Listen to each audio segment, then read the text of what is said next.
with Dan Hodsdon, guitarist, and so I don't know your whole history, honestly. Are you a founding member of the Callous Daoboys? I'm not a founding member. Not a founding member.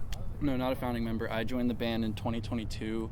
I found the band in 2018 when they put out the single Rocket Robbery. It's like a much longer name, but that album that single came out, and I was obsessed with it because I had just gotten into Dillinger like really heavy the last 2 years before that, and I was in the studio recording a jam band EP with Corey Batista, who had just finished doing Die on Mars. Okay. And I was talking to him about that. I'm like, I know you did the Daoboys record.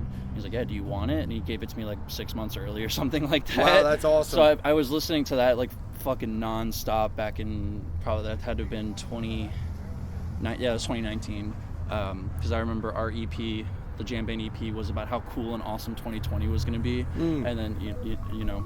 And then that happened. And then everything happened. Nope. Yeah, and then life stopped, as we know. Then life stopped for a good while, and then I kind of punished my way into being friends with the Daoboys. I tweeted at them saying, "Hey, let me be your guitar tech," and I think Maddie was running the band, kind of just liked it. It's like, okay, weirdo, fine, whatever. And then Carson DM'd me. He's like, "Hey, do you actually want to do that?" And I said, "Yeah, sure. Let me paint your guitars, and I have a really cool idea to paint your guitar." And so he let me do that, and I just kind of slowly became friends with everybody, and I ended up moving in with Amber and Maddie like late 2021, I think, as I was in the middle of living situations, and I was just like, "Hey, can I just sleep on your couch for a long time? I'll help with rent and everything." And then we all kind of collectively decided maybe we should move to a house, and we were staying at a house until earlier this year, all together. But yeah, I just kind of forced my way into the band, and at some point they're like, "Hey, you're really good at guitar. Do you want to be in the band?" I said, "Yeah." Like a fungus. Yeah, just like spread out. Yeah, at some point you just can't get rid of it. You just can't get rid of it. And it's funny, you mentioned Dillinger Escape Plan. I often refer to this band as the band that kind of filled my Dillinger gap. A lot of people feel that way for sure, and I think I know we'll probably get to it, but I think with the new record, we kind of show that we're a little bit more than like a Dillinger clone or something like that. I also personally don't always necessarily, I understand the comparison. Like Carson himself will say he practiced a lot by just singing Milk Lizard over and over and over again until he was like, okay, I can do this without it hurting. Nothing wrong to aspiring to be Greg Puciato. Honestly, that guy is to me, he's this modern era's Mike Patton. That's what he does. He's just so diverse, and Carson, to his credit, does a phenomenal job. He's the white Justin Timberlake. I squeezed through it of all love out of a lemon. We paid too much for in some city we don't belong in. Yeah, you guys do have a little bit of dance music on the newest album, right? Yeah. Lemon's a dancing tune. We always encourage people to pick a partner and dance, and people will just hang out and dance. It's a cool little break in the set. Same with Mona Lisa. It's just we can write Fall Out Boy songs. I actually just saw them on the beach Sunday night. So I was in Ocean City, Maryland. Hell yeah. I'll wait for you to leave the altar room, 'cause I could have picked something easier. Could have been a contender. That's interesting that you mentioned them, because I kind of see you guys you can be the heavy Fall Out Boy. You're the Fall Out Boy that goes ape shit every once in a while, and I hear it more of the Fall Out Boy type stuff on the new record, which is I Don't Want to See You in Heaven. So it's called I Don't Want to See You in Heaven. I Don't Want to See You in Heaven. Yeah, I just want to make sure I was saying all the words correctly. That's the full title. So, first question on this one then, because you did mention that on this album you kind of branched out more. You kind of explored different sounds a little more fully. I think Lemon was the first isn't it the first full on just straightforward type of song that doesn't get doesn't do anything crazy mathy. Yeah, right. I mean, off the top of my head, I think that is the first one that was written that's just a very straight ahead. It's just a pop rock song. Yeah, and it worked. And it's incredible. Yeah, it's and it really in the way that it lays out after probably the heaviest song on the album. Was Tears in My Lambo. Yeah, Tears in My Lambo. So that's probably the heaviest song on the record. Maybe Demon Reality. I think Idiot's probably the heaviest song on the record. Oh, that's pretty heavy. That's pretty heavy too.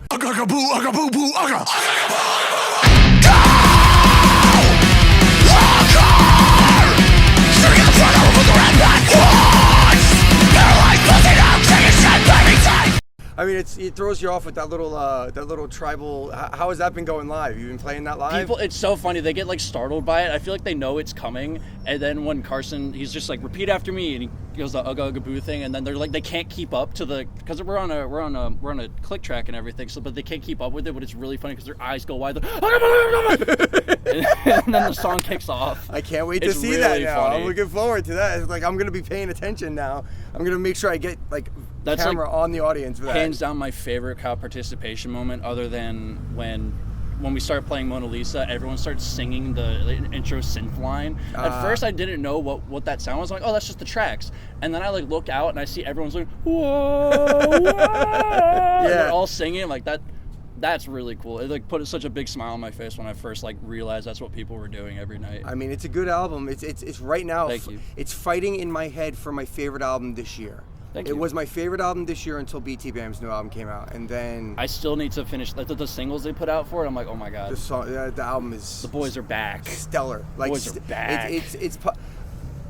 If I didn't know them any better, because I know, like, I've interviewed Tommy like 4 times now, and Yeah, he's yeah. like the nicest guy on earth. Like, he's just so humble and pulls hella. If I didn't know any better, though, I think they're trolling Dream Theater, honestly. Like, they're just Yeah, going like, I know what this. you mean. We're gonna do this, and then we're just gonna do it heavier and cooler than you guys have done in a decade. But I'm always taking shots at Dream Theater. It drives me crazy. They're one of my favorite bands in the world. They drive me crazy. I love Dream Theater. Oh, they I drive will me fully nuts. admit it. I love Dream Theater. I know like maybe 2 or 3 Dream Theater songs all the way through on guitar. Not the solos, just the rhythm. I was gonna say that's only the something rhythm parts. That's it. That's something in and of itself right Yeah. there. So I guess the question I wanted to ask you, because you did mention that you were getting hardcore into Dillinger stuff, and since you're kind of a new, like, what was the first album you were on with this band? This one. This was your first This album. is the first like full length I was on. I'm technically on Celebrity Therapist on the time loops, like the breakdowns during like the jerk off in your, like right before the jerk off in your car, throughout that whole breakdown. I remember being in the studio because I was helping set up all the guitars for the different tunings that everything was in, just getting things like nice and ready. So like while they were tracking one song in drop D, I can set up another one drop C, and like, oh, here you go, and just like, so it was just like a very seamless thing. We didn't have to waste a bunch of time, like, you know, getting stuff ready. And this was before I was even like considered to be a member of the band. I remember Carson was tracking that breakdown part. I'm like, can I do one? Because they were quad tracking. I'm like, I want to do one, and I just got to do like one going little back thing. to how you wormed your way into this Yeah, band. I just forced myself in. I'm like, I understand that rhythm. Let me do it. I'm like, I heard that twice. Come on, So me. can you take credit for the mild change in direction with this record compared to others, or? I wouldn't say like I had a huge influence on like the direction, because like songs just kind of like fall out of Carson half the time. They just kind of like another one, just like Lemon. He had the idea for that when we were in Paris on the Tesseract tour we did back in, was that last year? Oh my god, was that last year? Yeah, that was last year. Yeah, winter of 2024. Like it was like January to the very 1st of March. The Paris show. He had an idea. He's like, Dan, I need your guitar, and he went up to the small little green room, and he put down like the groundwork for Lemon right then and there. So the dude will just have like an idea in his head. He's like, I need to get this out like right away. Like, there's, Is he like the main songwriter? yeah, Would Carson you say? is the main songwriter, and his approach to it is pretty interesting, because sometimes he'll just have a full idea and that's the song. He'll send it to us, be like, hey, like, what do we think? Like, do we want to change anything? And maybe we like rearrange how, like a chorus goes, or something like the placement of a chorus or whatever. Or sometimes he'll hit a roadblock on a song, and I feel like I've said this in an interview before, but he'll hit a roadblock somewhere. He's like, I need someone else to kind of give me a push forward on this. So, like, for instance, the chorus for Full Moon Guidance was a chord progression I had for a jam band, for like several jam bands. I kept trying to introduce them, like, we should build a song off of this. Like, that sucks. I don't like that. And then I'm like, okay. And Full Moon Guidance went through a bunch of different other iterations. Like, he's had that probably since around Celebrity Therapist, with like that big, huge, like octave riff and everything. Like, that was all kind of there for a while. And he just didn't. He's like, I don't like the old chorus. Let's change it. And then there was one night that it was me, him, and Marty, our drummer. We were all sitting in our old little studio office room at the house, and we were up till like 2 a.m. Marty, like, that stuff is Marty clapping in the office. Gotcha. And we were just like, let's keep putting some stuff down. That's when we got like the big ending riff and the like after the breakdown. Yeah, and we just kind of built it off from there. I won't be looking for your fair. Long dark hair, pussy And then, for instance, like Lambo Leather, the one with Adam from Orthodox on it, Carson was like, there needs to be a breakdown here that fits kind of the Orthodox vibe. So Carson will tag in Jackie to write the that crazy thing. Like sure. that, Carson's able to kind of recognize like who should be brought in for a certain part, or to like kind of add some extra spice to it. If he's just like, I don't know what to do from here on out, let me get someone else, and then it gives him a fresh idea for the movement forward. There's no opposite haunting fights for mankind. Kill me to take my place. I wish a motherfucker would. So I have a very specific writing question then. Okay. In the song, is it reverse cowboy song? Yeah, country reverse song in country, reverse. country song in reverse. Who's the Sleepy Time Gorilla Museum fan? Pretty much all of us. Okay, to and an that's extent. definitely a tribute to them, right? Yeah, that's it's definitely a shout out. 1,000% their riff. Because I literally, that earwormed me for about a week and a half. Like I'm sitting there going, what is that from? What is that from? What is that from? And spending 10 years in the Bay Area in the metal scene and whatever, Idiot Flesh, Sleepy Time, like the whole thing. Like, I'm pretty so sure once that's I heard breakdown it, in 97. and right? yeah, 1997 is the song. Yeah. This time I'm keeping to myself.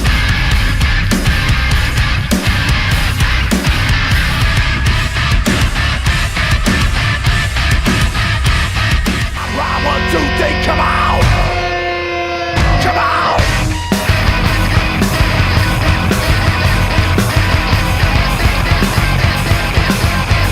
So, and once it clicked for me, I was like, oh my God. I was Yeah. like, just, There's another riff in there that we ripped off completely. There's another song in there that we've just a Sleepy Time song? No. Or, oh, okay. Well, it might not be just one listen to it again, but it's like it's in reverse. Yeah. Just listen to it again, you'll figure it out. But it was amazing. It completely blew me away. I have never had a chance to interview Glassjaw, even though I grew up on Long Island. Mm-hmm. But like I swear they have a Zappa reference in on Worship and Tribute, and probably. and I have to ask them though. Like nobody's ever asked them, so I Yeah. want to ask them. He keeps talking about on the bus, home is where the heart is, on the bus, and I'm like, that's a Zappa reference if It there's ever been one. probably is. I wouldn't be surprised. But I always got to confirm. Because Yeah. sometimes, I don't know, like I once took credit for a joke that I thought I wrote once because I used to work with comedians. And it turned out I ripped it off from a movie that I didn't even know I saw. That's awesome. And then like I was like, oh my God, I had like the flu or something. And it just kind of whoop. And then like I passed out and all of a sudden it was mine. Yeah. And I was like, oh shit. No, it's fun. It's fun, like kind of taking stuff and like that. I mean, that one's not even an interpolation. That is just the breakdown. Yeah, from no, a it is, Sleepy Time absolutely, song. yeah. But it's fun, like kind of just taking a riff and seeing what you can kind of interpret off of it, because that's like it's kind of what we're all doing to a certain Always, extent. You know, always. it's all the same song. Every song is the same. Like AC/DC has 3 songs. Right, exactly. You know, but they're all badass. I've often said that Skillet plays the same song like every time. And they're all badass. And yes, absolutely. Yeah, no, I've been. I have teenage sons who are getting into songwriting and all that Nice. stuff, and I've been a musician and a songwriter. And I keep telling them, I'm like, the first like 2 or 3 songs you write are going to sound exactly whatever you're listening Yep, to, and and they it's going to will, happen. yep. And then you need to just take that and like change enough of it to make it yours, and then from there your own stuff will just pop out, and you'll be like, that sounds like nothing. That's awesome. Yeah. But I'm like, it's going to take a bit. But you just keep doing it over and over again, and eventually you have something that sounds like, uniquely you. Absolutely. Yeah. Yeah. So, I Don't Want to See You in Heaven. Is this like a concept album lyrically, or is it just? I could not tell you. I'm not the Okay. not the lyricist, but Okay. probably to an extent. I mean, like the intro, I think does a pretty good job of explaining like what the general themes of the record are about to be and what they are. I know Carson has mentioned a few times he's trying to be a little less so overtly metaphorical, to be like to kind of like mask a meaning. Like he's trying to be a little more literal with his lyrics on this record, and that's for more or less a direct quote from him about that. I might be paraphrasing a little bit, but I think some of them are pretty easy to interpret on this record. But also, like he's also said, once the song is out, it's yours. It's not. Of course. It's not for him to tell you what you should be feeling when you hear that song. Yeah, I know. I love the whole like the whole open. It gives that really uncanny valley AI feel.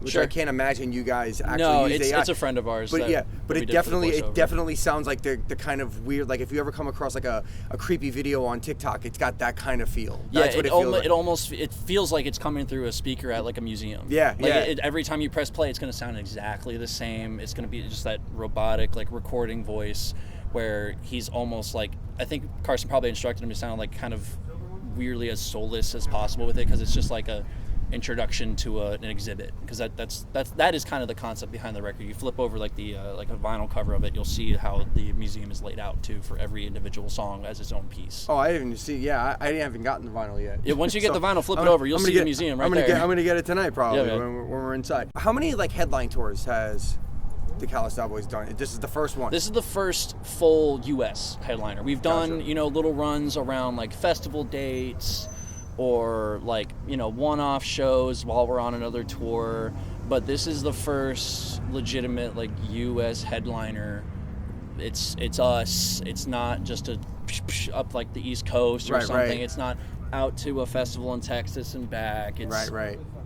This is it. It's a planned You know tour. what I mean? Like, and this how's is it the been full- going? How's the reception been and ticket sales? And I the whole don't think nine? we could have anticipated it going this well. I mean, it feels like all the hard work from, because the band like really started touring in 2022.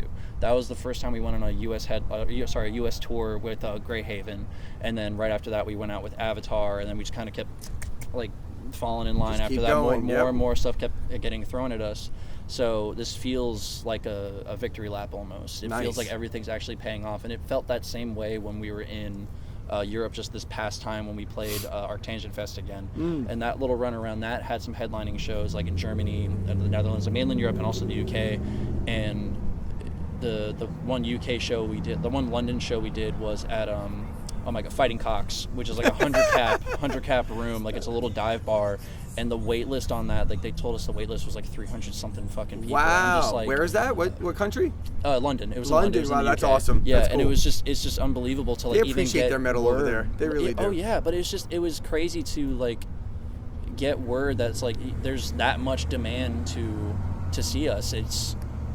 It's weird. It feels earned, but at the same time, it's like I can't believe this is actually happening. Yeah. Because that was Europe. You really got to grind your teeth over there. The first couple times you go over, you kind of eat shit a little bit, but it's like you're building something. Yeah. So going over as often as that, and then finally having that tour where, I mean, we're playing places where people speak French as their main language or German, and they know all the fucking words. They love their metal, man. Like the rooms, like the Paris show was like sold out. It was a free show, but like it was packed full.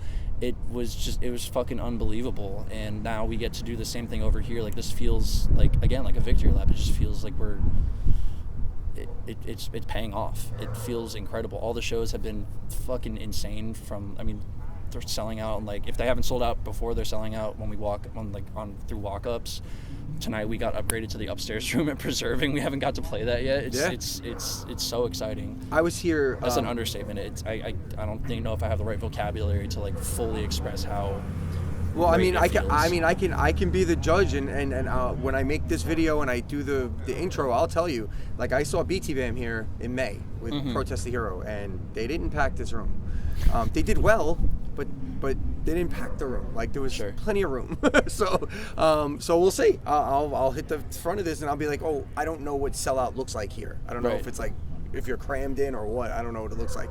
But this is one of the best venues I've ever been to. Coming here. I love it. In May was the first time I was here, and I was like, whoa. And I saw the poster for you guys, and I'm like, well, I'm coming to that. I'm coming back. I'm definitely coming back. Straight up, if we only ever got to play the downstairs room of this venue for the rest of our lives, I would do it endlessly. I love coming I can't here. even imagine what a crazy ass show that looks like in downstairs. Yeah, last time I think it was like an off date show or something that we did, and we played downstairs, and that sold out. And I'm just like, that's fucking awesome. I love this venue. The people here are so fucking helpful. Yeah. The store is really cool too. Amazing. Carson just today found a shirt of his buddy's old band Vatican. It's just you can find fucking anything in there. Yeah, it's literally really true. cool.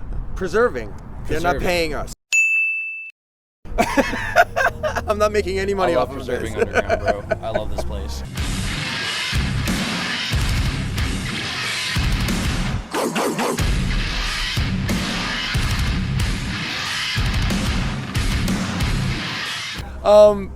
So you said how many more shows are left on this tour? 11. 11. Including tonight, 11. You have 11. And then is there anything planned for after that, or is it break time? It's a little bit of break time. We have the cruise that we're doing, the Coheed cruise. We're doing that coming up. Yeah, that's in like the first 2 weeks of November. And then we have a show like right after that. Then we prep for we have that August Burns Red thing. We'll probably do a little run around that. Yeah, just playing here and there. Yeah, I think the last show we'll play this year is probably like just a couple days before Christmas, something like that. Cool. Yeah, but we're gonna keep just pushing and just see what else happens this year. Maybe we'll do some other crazy stuff. Something I can't say yet, but it'll happen. Did you guys start writing already? Does that just happen immediately, or? It happens constantly. Right. Like it's just constant. It's one of those things. Like Carson has ideas for like up to album 7.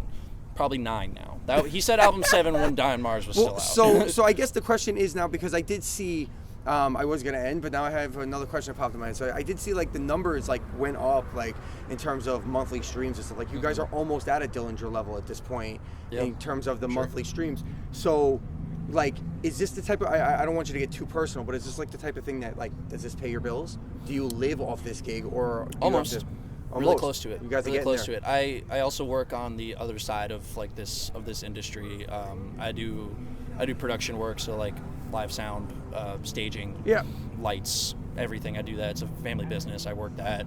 That's cool. I might start trying to get into like maybe like doing more touring work, but I really enjoy my time at home too. Like because we tour so often. Like it's we'll have like 2 weeks off or something like that. Yeah. For instance, like the Tesseract tour, we were home for maybe 5 days before we kicked off the tour of 68. So it was funny. We all like sat around a table like for like with like breakfast or lunch, and we're just sitting there. We're like, don't really have a lot to say to everybody right now. We just saw you 2 days ago. Nothing new happening here. What happened? Oh, I was there. Yeah. What happened to you last week?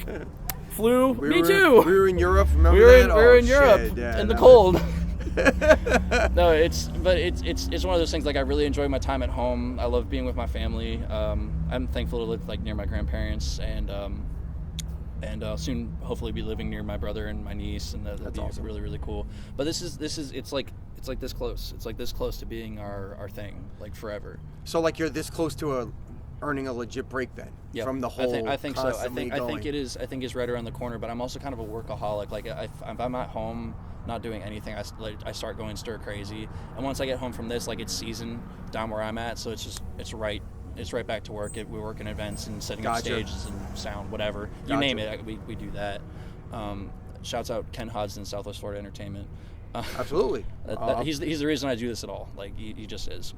So that's how you got into being a musician. My dad is 100% the reason that I do it at all. That's so cool. It's right around the corner. They came. Him and my mom came to the very first show of this tour, the sweaty ass American Legion show in Hollywood, Florida. Yeah, they came out to that one. Were they like, really cool. oh my goodness? My dad loves this band. My dad loves this band. That's awesome. He shows everyone Lemon. He's like, this Lemon is the Mona Lisa song from the Trout. He like uses it to test PA systems now too. I bet. It's great. I bet. I mean, the only thing is, it took me a little bit to get used to the snare sound, but other than that, the production on this album is. Shouts out Caden from incredible. Pool Kids. That snare is insane. He made a. I didn't like it at first, and then it had to grow on me in the context of like your album. You know what I mean? I think it was the sound, and at first I was like, "Wow, that is really roomy." Like, the snare is the lead singer now of our band. Caden made Marty this like stainless steel snare. It's like a 13x7 or something like that. It is the loudest fucking thing on stage now. It's pretty loud. It's crazy. It's definitely loud. Yeah. I can tell that was a. At first I think I was like, oh wow. I'm like, maybe the production isn't that good, and then I realized it was a choice. Yep. 100%. And then it made more sense to me, and then I liked it more. Yeah, so once I wrapped my head around, this is what they're going for. This is a sound they're going for, because I went back and listened to other albums, and I'm like, no, it's not the same. Yeah, it's not the same. So. Corey did Die on Mars and Celebrity Therapist, and he has a very particular way he likes doing drums. So he's just kind of like, this is how I'm doing drums. And when we did the EP, the God Smiles Upon the Callous Daoboys, Carson, we went to Don Maduri, and Carson was like, I have an idea for the drum sound, and Don was like, okay, let's do it, let's hear it. And like then kind of the same thing again, we changed it up a little bit for the album. Yep. So it's a little more tailored to like what we want it to sound like. Nice. Same with the guitar tones. Like me and Dom were crafting the tones for the record. and I'm really, really fucking happy with how they came out, because I'd spent like an hour tweaking we use like a Dunable. Shouts out Dunable. I love Dunable. Those are my people. Those are my fucking people. He's getting all his call outs. We used a Dunable for like one side, and then we used a Carson Charvel for the other side, and like the two tones together like really created this like, I mean, this is the sound you hear on the record. They created this just disgusting pairing that I then found if I used a Diesel VH4, I'd just get that automatically with one guitar. Nice. But that's cool. Now I can just do that. So I was saying, because you figured out how to do it live without it being a headache. Yeah. Right? So that's kind of the key. Like, when you're doing a lot of these type of overlay effects or whatever, like, are you the type of band that's always eyeing towards what it's going to sound like live, or will you guys be like, well, this sounds like this on the studio, but it doesn't matter? I play stuff a little differently sometimes from the studio stuff. Like, I'll throw on like an extra little effect to see if that changes like the feel.